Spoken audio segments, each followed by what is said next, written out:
Hello and welcome back for Chapter 8 of The Great Gatsby.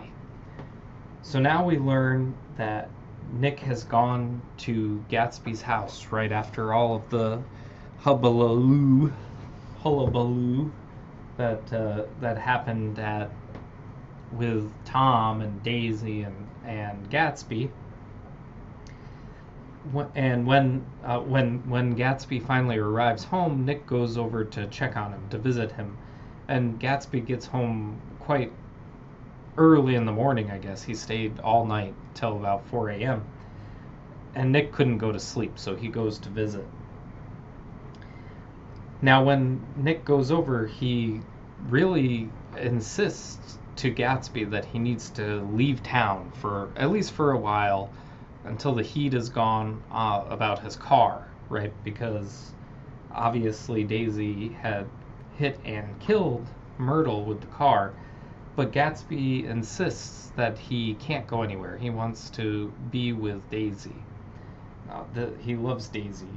So he then goes into telling Nick the story of how he became Jay Gatsby instead of James Gatz. Now, Nick doesn't tell us any more than just the fact that he tells us the story, because earlier on Nick already gave us the story of how James Gatz became Jay Gatsby. So we already heard the story, and he's just pointing out that this is when he learned of that story. Then they go on, and Gatsby explains that Daisy was the first nice girl, in quotation marks, that he had ever known. He started visiting her alongside of other military officers at first. He was an officer in the military. Then eventually that transitioned into him going and visiting her by himself. And although Gatsby was poor at the time, he didn't have much money. He was able to, because of his previous experiences with the wealthy man on the yacht and whatever, he was able to mix well as if he was wealthy himself. And Daisy came from a wealthy family, so there was no indication to her that he had no money. And he says that everything was sort of innocent at first. He never thought that he would fall in love, but he did. He fell in love, and he apparently fell deeply in love with Daisy. And Daisy also fell in love with him. Then Gatsby eventually has to leave. Obviously, he's an officer in the military, so he has to go to the war. But he does quite well by himself, as we already learned earlier on in the novel. He's done quite well. And he starts as a captain and gets promoted all the way up to major. He is running his own machine gun division by the end of the war. And of course, we'd learned previously that he won these medals for his time in the military. And somehow he accidentally, after the war is over, gets sent to Oxford. So he wasn't actually evidently planning on going to Oxford University, but they sent him there after the war. And during this time, he's sending Daisy letters, and she's sending letters back to him. But Daisy grows impatient, basically, during this time. So during his 5-month stay, she doesn't understand why he can't come back and whatnot. And presumably because she maybe doesn't understand that he doesn't have much wealth and can't get himself back easily. And by the time he's getting ready to leave Oxford, Daisy sends him a letter telling him about Tom. So he learns of Tom before he ever leaves Oxford. This is kind of distressing to Gatsby. And Nick doesn't really understand why Gatsby keeps dwelling on this. In fact, he makes comments throughout. He's made multiple comments throughout the book, but throughout the chapter it also becomes clear that he doesn't quite understand why Gatsby keeps holding on to the past and really holding on to Daisy. But in any case, Gatsby's not in the greatest of places at the moment, so Nick feels he needs to stay with him and talk with him some more. And Gatsby, at some point, Gatsby's servant, so it becomes light. They have breakfast, right? Like he stays quite a while. And at some point, his servant comes and says to him, "I'm going to drain the pool today."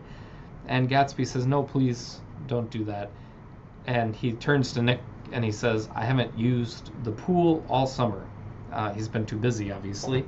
So he's apparently planning on using the pool. He tells the servant not to drain it yet.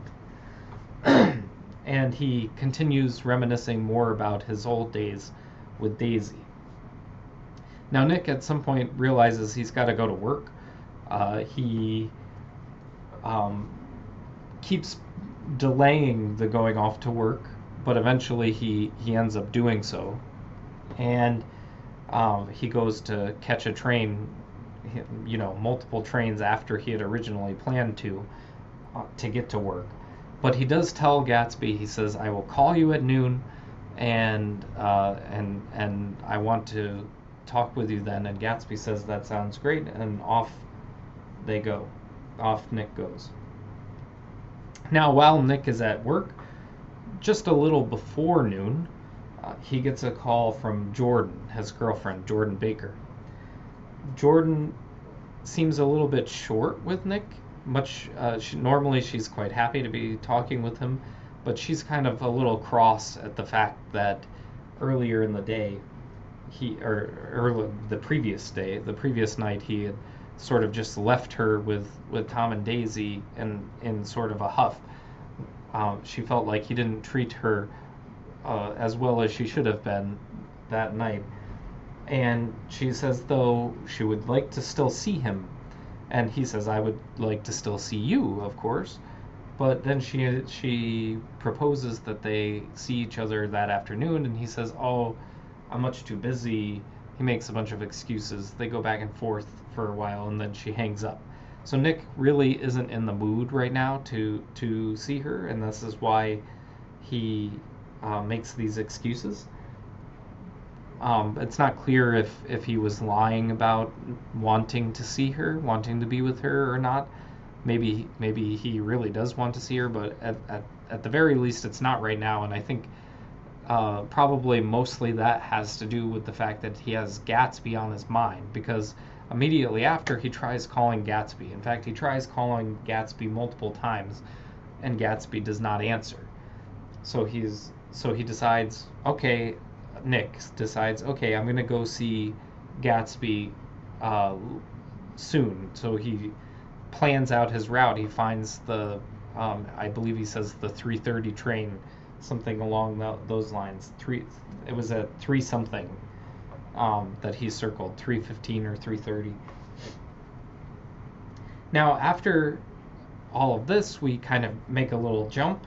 We jump back to Mr. Wilson. Now, keep in mind that Mr. Wilson has just lost his wife. So, Myrtle's sister, Catherine, arrives that night drunk. Apparently, she has decided to drink heavily. What she claimed earlier in the novel, I know it's going way back to like chapter 2 or so, somewhere in there, but she claimed earlier in the novel that she doesn't drink during the day like this, but or during the week or something like that. But she apparently made an exception this night, and she's drunk. She arrives, doesn't understand that the body is already gone because she's drunk, so that sort of makes a scene. But then off she goes. Now, Mr. Wilson is just so distraught, he's basically beside himself. And he's rocking himself back and forth. In fact, he rocks himself back and forth essentially the whole night that night. Now, Mr. Michaelis stays with Mr. Wilson. He's really, he seems like a good person. He's really trying to comfort Mr. Wilson, but it ends up not working, as you'll see. Mr. Wilson, as he's rocking, mutters something about the yellow car. He says that he could find it. He knows that Myrtle had come home a previous night with a battered face. Remember that Tom actually had hit Myrtle to give her the battered face, the battered and bruised face. So he's mentioning all this, and you can kind of tell that he's rolling a bunch of these things over in his mind. It's the yellow car, his wife's bruised face. Like, he's starting to pull some things together here. Now, Mr. Michaelis is really, as I mentioned, trying to comfort him, and he's asking him questions. He's asking him, do they have children? Which the answer is no. How long have they been married? The answer is 12 years. Does he have a church? Because Mr. Michaelis thinks that it would do him good to go to the church, and Mr. Wilson says no, he doesn't go to church. And Mr. Michaelis says, well, okay, but what about the church that you got married in? And he says that was years ago, 12 years ago, so a long time ago. So he doesn't even, know anybody probably that's even in the church at this point. And then at some point he points to the drawer. Now remember, he's kind of rolling things over in his head right now. So he points to the drawer to Mr. Michaelis, and Mr. Michaelis goes and opens a drawer, and he finds a dog leash inside. Mr. Michaelis doesn't understand what the meaning of it is, but obviously for Mr. Wilson it has a great meaning. In fact, if you remember going back in the novel, Mr. Wilson doesn't know this, but Tom had bought a dog, a puppy, for Myrtle, for Mrs. Wilson. And so why does she have this dog leash, right? If they don't have a dog together, Mr. Wilson and whatnot. So you can see, again, the wheels are turning. This is I assume this is actually how he knew that she was cheating on him, was when he found this leash. Then after a little discussion, and Mr. Michaelis has no understanding of the meaning of this at all. He doesn't understand what's so weird about a dog leash. He doesn't apparently know Mr. Wilson all that well. It becomes kind of clear through this discussion. But then Mr. Wilson says, "Oh God, he killed her." And he then mutters again about how he can find the yellow car. He knows how to find this car. And Mr. Michaelis, he didn't take this away from this. Like, Mr. Wilson basically comes to the conclusion that the man murdered her. And I think in his mind, the reason is that whoever was driving the car was actually the person who she was cheating with. This seems to be the conclusion that Mr. Wilson has come to. Now, Mr. Michaelis leaves and falls asleep. He's sort of relieved of duty, if you will, by somebody. But when he comes back, the person who relieved him of duty obviously didn't do their job, because Mr. Wilson is gone. Now, later accounts of this incident will show that Mr. Wilson took a long walk. He bought a sandwich, which supposedly he didn't eat, and he also bought a coffee. People discuss having seen him walking slowly and acting crazy. And there's a 3-hour period where his movements can't be accounted for at all. And you'll see why in a moment. We're talking about this in these terms. But the police who are investigating believe he had been inquiring about the yellow car during this 3-hour period, because he kept rolling that over in his head. But they do know one thing, that by 2:30 p.m. he was making his way toward West Egg, and he apparently has discovered a name, Gatsby, at this point. Now, Gatsby, around the same time, has decided he's going to go in his pool, right? He mentioned earlier in the chapter that he hadn't been able to be in it all summer, so he's going to take advantage of his pool now. And it sounds like he gets like some sort of floaty or something like that he puts in the pool, and he goes out in it.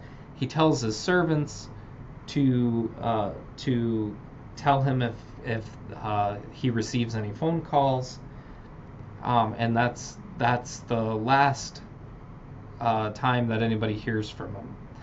And then the Gatsby's chauffeur apparently heard shots, multiple shots, but doesn't think anything of it until Nick arrives. So Nick gets there, and again, he's worried in the sense of he's worried that Gatsby is going to get himself arrested or something like this. This is the reason for his worry. When he gets there, he has no clue of what has just happened. So Nick arrives, and he tries to call on Gatsby. The servants take Nick back to the pool because that's obviously where Gatsby is, and they find Gatsby dead in the pool. And not too far off, they also find Mr. Wilson dead. And that's the end of chapter 8. So I hope to see you again for chapter 9, which is the final chapter.